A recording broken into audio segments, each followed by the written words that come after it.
it's Tristi with another Christmas story. This is the Nutcracker. It is a fantastic tradition in our family.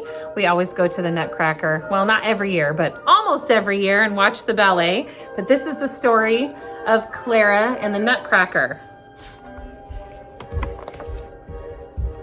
It was Christmas Eve. Here we go. It was Christmas Eve. The world was covered in a crisp blanket of snow. Everything was dazzling white except for the golden light that spilled out from Clara's house. Inside, the party was in full swing. Clara stared out of the window. She was waiting for something magical to happen. Suddenly, the door burst open. "Merry Christmas, Clara!" It was her godfather. "I've brought you a wonderful present," he said.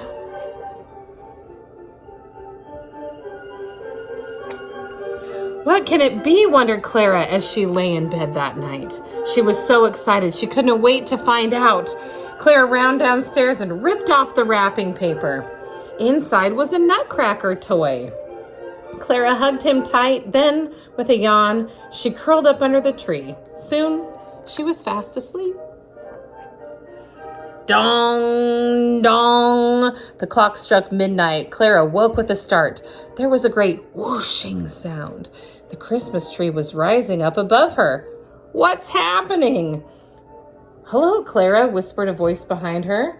"My Nutcracker," gasped Clara. He bowed. "I'm the Nutcracker Prince," he said. "I've come to protect you. The kitchen mice are plotting to kidnap you." He blew sharply on his whistle and 6 soldiers marched out of the box. They were just in time. The kitchen mice stormed out of the shadows. "Ready, aim, fire!" The soldiers struck them down with lumps of cheese and sprayed them with water. "Cheese! Help!" "Ready, aim, fire!" "Is cheese the best you can do?" jeered an evil voice. It was the Mouse King. He whipped out his sword and lunged at the Nutcracker Prince. Clang, clash went their swords. "I must help," thought Clara. She took off her slipper and threw it. Whee! It whizzed through the air and knocked the king out cold.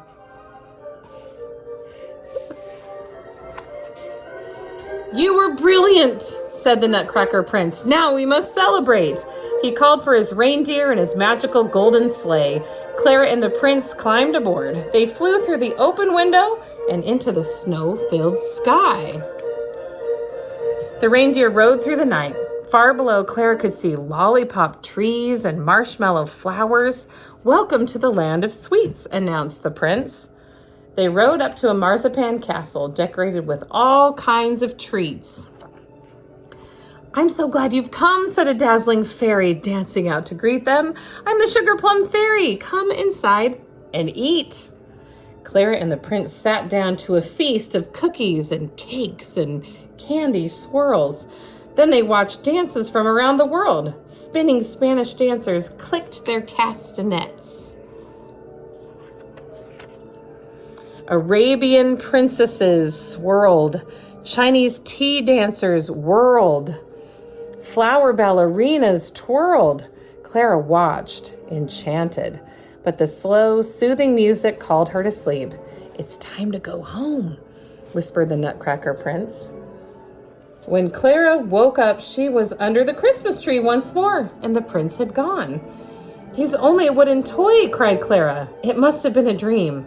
Unless it was the magic of Christmas Eve."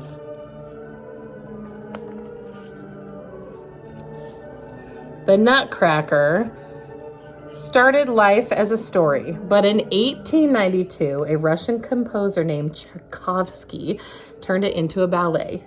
It is now performed all over the world, especially at Christmas time. I hope you enjoyed this short story. Merry Christmas.